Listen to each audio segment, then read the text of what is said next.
Welcome to Green Numbers Data Tutorials. In this video, I'm going to show you how to use SQL to summarize data. SQL is really useful. It's my go-to tool for descriptive statistics, aggregating data, and performing calculations. You can use PROC means, PROC univariate, PROC tabulate, and PROC report to do the same kinds of things, but none combine the versatility and simplicity that SQL does. We're going to start simple, then get progressively more complex. So first off, I want to show you the data set that we're going to be using. This is the SAS help.cars data set, and you can see that it's a really useful data set to demonstrate how to summarize data. You can see that it has multiple categories like make and type, and good numeric data like these price columns and these miles per gallon columns, which we're going to use in our examples. So let's go to our code and look at our examples. So here's example 1, and this is really simple. It just uses a count function to get a count of all the rows in the data set, SAS help.cars. And you can see that I didn't add a create table statement here. You can add that, create table, and then you could name it as and add it above the select statement. But we don't need to create a table for this demonstration, so I'm going to try to keep it as simple as possible. And when we run our code, it's going to output to our results tab here. So let's go ahead and run this. And you can see the output is really simple. Just a column named count with one cell. So there's 428 rows in our data set. Let's look at the cars data set, and you can see it has total rows of 428.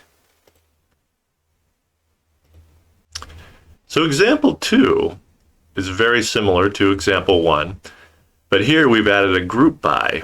We're going to group by the make column.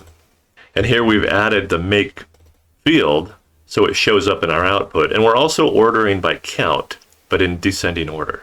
So let's go ahead and run this first block here. So now you can see that we have counts for every make in our data set. Makes with the most models are at the top. But what if we only wanted makes where the count was greater than 10? So you can see at the bottom we got a number of them that are smaller than 10. And we can do that by adding the having statement. So this block here is the same as the one above, but we added this having statement, having count greater than 10. And we're using having instead of where, because where filters before the grouping. So SAS doesn't know the counts yet. And having filters after the grouping. So let's go ahead and run these two blocks together. On the top we have our output that we had before, and the bottom we have our revised output where the counts are greater than 10. In example 3, we group by make and type. So let's run this. So you can see that Acura has 5 sedans and 1 sport, 1 SUV. Audi has 13 sedans. BMW has 13 sedans. So this is a little more granular and provides a little more information. In example 4, we move beyond counts and into more summary functions. And on the SAS website, there's a handy table that describes the summary functions that are available in SQL. So we can use average, max, min, sum. We can also find the number of missing values using nmiss. And we have been using count, but we could also use the freq function or the end function to do the same thing. So in addition to count, we've also now added the average of the MSRP, the max of the MSRP, and the min of the MSRP. And this first block summarizes the entire data set. The second block we group by make and order on the average MSRP in descending order. So let's run these together. So again, we see there are 428 rows. The average MSRP for the whole data set is $32,775, with a max of $192,465 and a min of $10,280. In block 2, we see the results by make and ordered by the average MSRP. So we can see that Porsche has the highest average. And just eyeballing, it looks like it has the highest max as well. In this next block, we ordered by make and by type. So let's run this. And you can just see that we add more granularity. You can see that some of these counts just have a count of 1, so the average doesn't mean very much.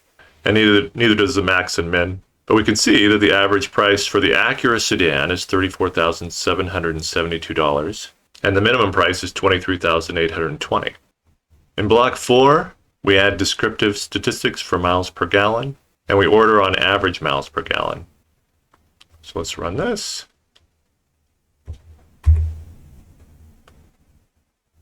Now we can compare the price information with the miles per gallon information in the same table. But what if we wanted a commuting car for work that didn't cost much?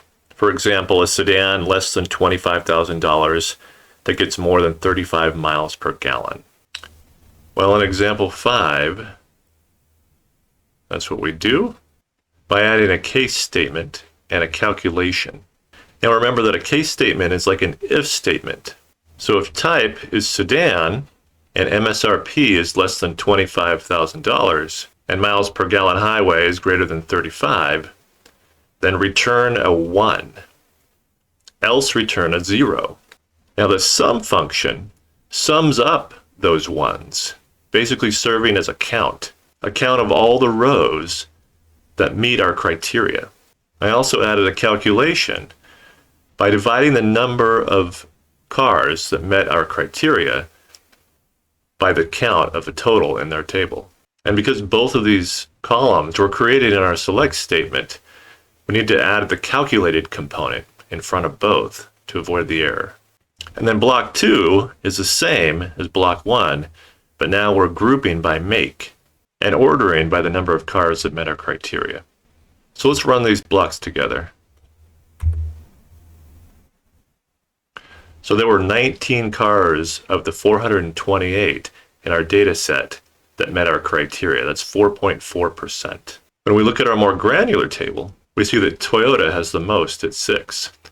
So the Toyota dealership would be a good place to start. So besides Scion and Mini, which have a really small denominator, Honda has the highest percentage at 24%.